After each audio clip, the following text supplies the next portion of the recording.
조이슨이 인성이 못됐다라는 게 구체적으로 좀 어떤 건가요? 3살짜리 애도 너보다는 낫겠어 라든지 초등학생도 너보다는 잘 써. 너 한국말 배웠어? 너 대학교 나온 거 맞아? 뭐 이런 거 있잖아. 이게 딱 잘라서 보면 별말 아닌 것처럼 보이지만 컨텍스트가 있을 때는 굉장히 모멸감을 느끼죠.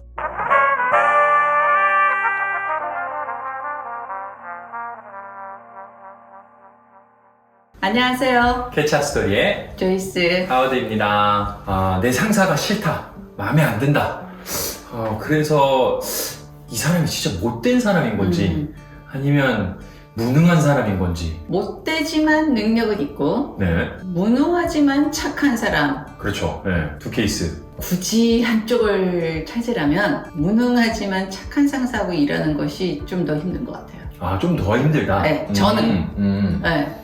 어떤 경험인지 한번 이야기해 보시겠어요? 어떤 부분이 그렇게 무능해서 힘드셨나요? 자, 제가 같이 일했던 보스는 일단 우유부단하고 좀 결단력이 없는 사람이었어요. 이제 결과에 좀 집착을 해요. 네. 결과에 집착을 하는데 이렇게 자기가 아는 가까운 사람들, 왜 가까이 일하는 사람들하고 있을 때는 결과를 얘기할 때 남 탓을 얘기를 잘해요. 이 결과가 잘 안 된 부분에 있어서? 안 된 부분에 있어서 그렇게 남 탓을 해요. 네. 근데 공적인 자리에서는 자기 탓으로 돌려가지고 네. 자기가 마치 좋은 사람이냐. 내가 부족해서 그렇다? 공적인 자리에서? 왜냐하면 밖에 나가서 자기가 남한테 욕을 하면 자기가 나쁜 사람인 것 같아지는 거야. 그래서 가까운 사람이 있을 때만 무장해제가 되는 스타일인 거야. 그러니까 저랑 둘이 있으면 내 앞에서 그렇게 결과 탓을 남을 하는 거예요. 자기 탓이 하나도 없어. 제가 보기엔 자기 탓인데 근데 밖에 나가면 아유 내가 잘못해서 그런 거지 뭐 또 이렇게 얘기해요. 그러니까 남한테 어떤 비난을 받을까 뭐 무서운 거예요. 그러니까 자기는 항상 좋은 사람이 되고 싶어 하는 그런 것도 있는 거예요. 정말 답답해서 미칠 뻔했어요. 그렇겠네요. 미칠 뻔한 게 결정적인 게 뭐냐면 결정을 안 내려요. 이제 얘기하다 보면 처음에는 저분이 고민이 많으신가 보다 뭐 이러면서 기다렸어요. 근데 기다리고 또 기다리고 또 기다려도 절대 결정을 안 내리는 거예요. 그러니까 성질이 제가 급해가지고 결정 내릴 수 있는 모든 옵션을 막 만들어서 드려요. 그 중에서 사지선다형으로 찍으시라고. 절대 안 찍어요. 그것도 안 찍어요? 그렇게 해줘도? 그렇게 줘도 안 찍어요. 그러니까 칼을 이렇게 치세요, 내리치세요 하고 손목에다 칼까지 쥐어쥐고 거기에다 다 먹을 걸 안 드려도 안 내려치세요. 그 상사한테 있어서 정말 중요한 그 부분 중에 하나가 이제 바로 결단력 이런 게 되게 중요한데. 그래서 저는 이 무능하고 착한 사람이랑 일하는 게 제일 힘들어요. 전 상사뿐만 아니라 저랑 같이 일하는 팀원도 약간 능력이 부족합니다. 착한 사람이라는 게 제일 힘들어요. 오히려 그런 면에서. 조이슨이 인성이 못됐다라는 게 구체적으로 좀 어떤 건가요? 뭐 말 그대로 이 직장이란 씬에서 보면은 직원들의 인격을 존중하지 않는다는 거죠. 필요 이상으로 모멸감을 느낄 정도의 표현들을 쓰고 뭐 예를 들면 이거야. 3살짜리 애도 너보다는 낫겠어 라든지 초등학생도 너보다는 잘 써. 너 한국말 배웠어? 너 대학교 나온 거 맞아? 뭐 이런 거 있잖아. 이게 딱 잘라서 보면 별말 아닌 것처럼 보이지만 컨텍스트가 있을 때는 굉장히 모멸감을 느끼죠. 그리고 몰아붙이는 정도가 공황장애 생길 정도의 몰아붙임이죠. 자, 그러면 능력은 좀 되지만 못된 상사, 그 못된 상사랑 일해본 경험 한번 이야기 좀 왜 해주시죠. 맨날 저는 이런 안 좋은 케이스를 얘기하는지 모르겠어요. 뭐 당연히 있죠. 근데 퍼포먼스는 좋은 사람이에요. 왜냐면 인성이 못된 사람들이 대부분 퍼포먼스가 좋아요. 이퀄은 아닌데요. 확률이 높아요. 왜 그럴까요? 이런 사람들이 왜 퍼포먼스가 높은 확률이 있다고 얘기를 하냐면 이런 사람들하고 일하면 직원들이 다 무서워해요. 이 사람한테 일을 못해서 갖고 가면은 어떤 소리를 들을까? 공포 영화에서 얘가 주인공이 되는 거야. 그러니까 직원들이 무슨 소리 다 열심히 해요.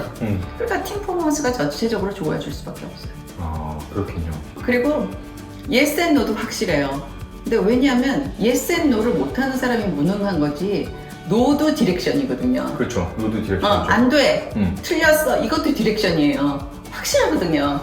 노라고 한 걸 안 하면 되는 거예요. 맞아요. 저도 비슷한 것 같아요. 제 경험을 볼 때 사람은 정말 좋은데 그 상사의 상사, 그 윗사람의 의도를 잘 파악하지 못하는 상사는 제가 봤을 때는 약간 무능한 상사 같아요. 팀원들이 뭐 밑에 있는 직원들이 봐도 이건 아닌 것 같은데 이렇게 하는 건 아닌 것 같은데 자신만의 어떤 방법을 고집하면서 일을 추진해갖고 계속해서 깨지고 반복해서 일을 다시 해야 되는 그런 상사를 봤었던 경험이 있는데요. 이런 경우에 진짜 그 상사의 무능함으로 인해서 팀원들이 정말 힘들죠. 네. 정말 힘들어지는 케이스고요. 그런데 아이러니하게도 무능한 상사랑 일을 하다 보면 제 경험으로는 무능함을 배우지는 않고 오히려 더 똑똑해지는 방법들을 배우게 되는 것 같아요. 왜냐면 계속 내 윗상사가 깨지는 것들을 봐가기 때문에 요렇게 하면 안 되는구나, 실수하는 방법들을 보면서 요렇게 하면 안 되겠구나 라는 것을 빨리빨리 배워갈 수 있는 기회들이 저는 생긴다고 생각하거든요.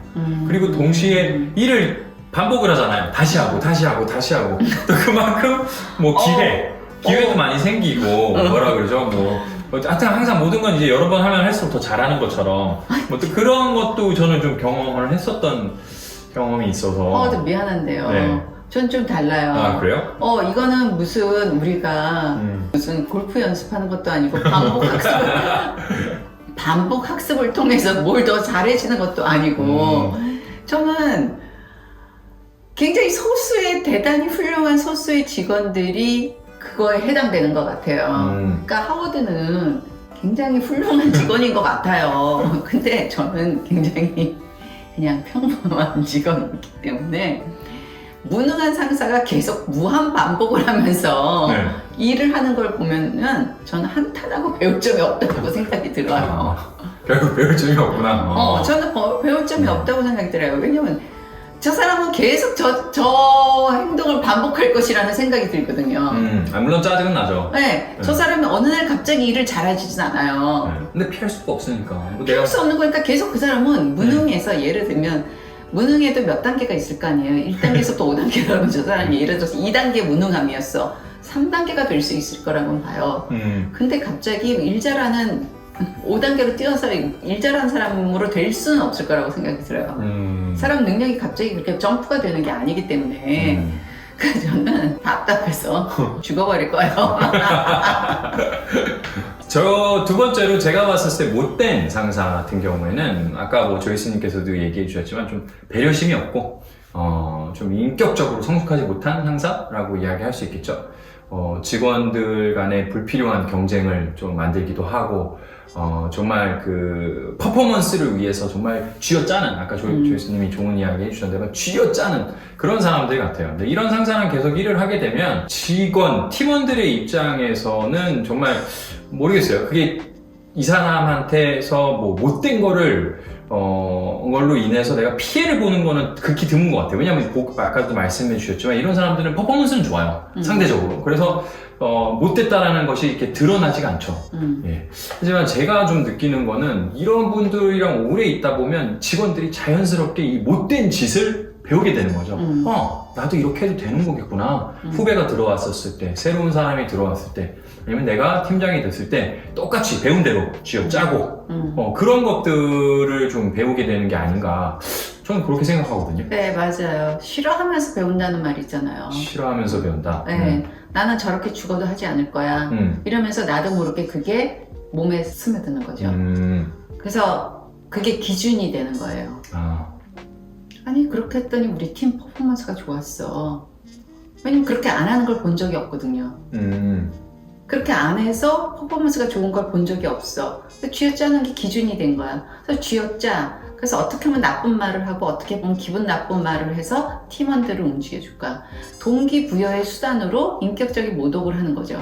네, 리커그니션, 리워드, 칭찬 이거 대신에 쥐어짜, 모욕, 모멸, 푸시 이런 거로 배우는 거예요. 네. 그래서 내 부하 직원도 그렇게 다뤄서 한다는 걸 기대하게 돼요. 결국에 맞아. 네. 결국 제가 봤을 때는 뭐 정답은 없는 것 같습니다. 둘 다 힘든 것 같고요. 직장 생활에는 그치만 꼭 이렇게 무능한 상사와 못된 상사만 있는 건 아니니까. 저희가 극한 케이스를 얘기를 했는데 그렇죠. 네, 극한 케이스만 있는 거는 절대 아니라는 거. 그래서 희망을 좀 가져보면 좋을 것 같습니다, 여러분.